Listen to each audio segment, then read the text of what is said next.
industrial north of England and the landlocked Midlands, the message from voters, activists and campaigner was loud. People were fed up with Westminster, fed up with Brexit, and fed up with stagnation.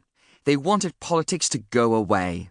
In large numbers, they appeared to rather like Boris Johnson, particularly his carefully honed optimistic persona. This Oldetonian, Oxford-educated figure was finding purchase in Labour's traditional working-class heartlands in a way that seemed implausible for someone with his backstory. But in seat after seat, it was hard to conclude anything but that Labour was in deep, deep trouble. In the newsroom, as the BBC's election coverage ramped up and the minutes ticked down to the polls closing, the FT's video crew were trained on me for an instant reaction. Hyped up with coffee, this was the moment where I'd discover whether the thousands of words I'd written were accurate or utter rubbish.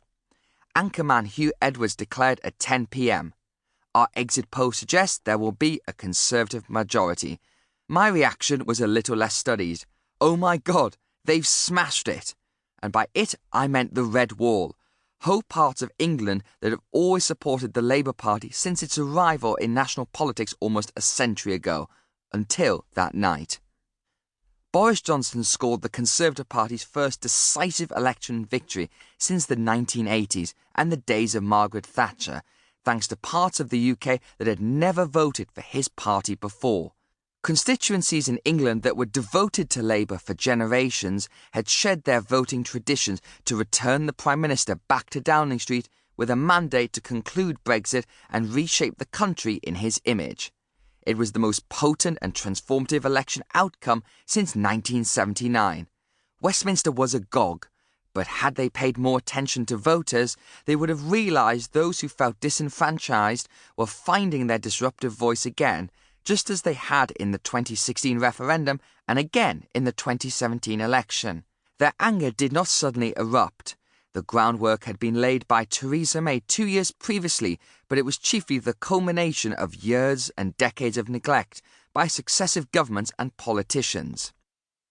At 4:35 a.m, when Johnson was clearly heading back to number 10 with a thumping mandate, the FT's editor Lionel Barber reminded me via text that I had spotted the fragility of Labour from the start of the campaign.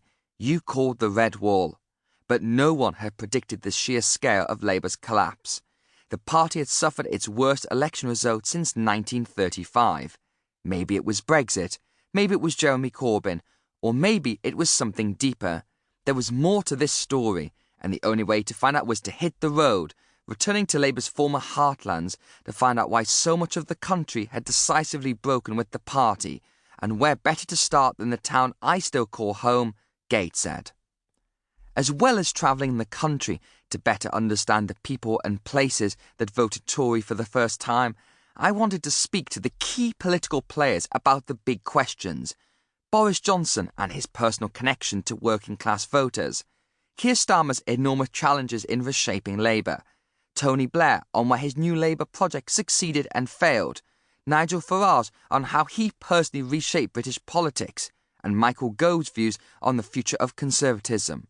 From Alan Johnson to John McDonnell, Norman Tebbit to Michael Heseltine, David Miliband to Ed Miliband, these people are all part of the journey. Introduction, Gateshead. No true civilization could have produced such a town, which is nothing better than a huge dingy dormitory. J.B. Priestley, after visiting my hometown in 1934. There is a sense of pride to growing up in Gateshead. It is not the prettiest town in the northeast of England, nor the most economically buoyant. The continual deprivation and poor education in some areas are a national disgrace.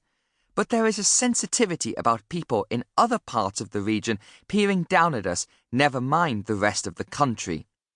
For some residents, part of that psyche is resentment, a feeling that the town's best days are behind it and prosperity is too often found elsewhere. For others, it is a comforting insularity. Many of those I went to school with were cheerfully proud they would spend their lives in the town. There may be a bitterness too. My friend Pooja Kumari, who grew up a few streets away from my family, told me she felt that the intensity of local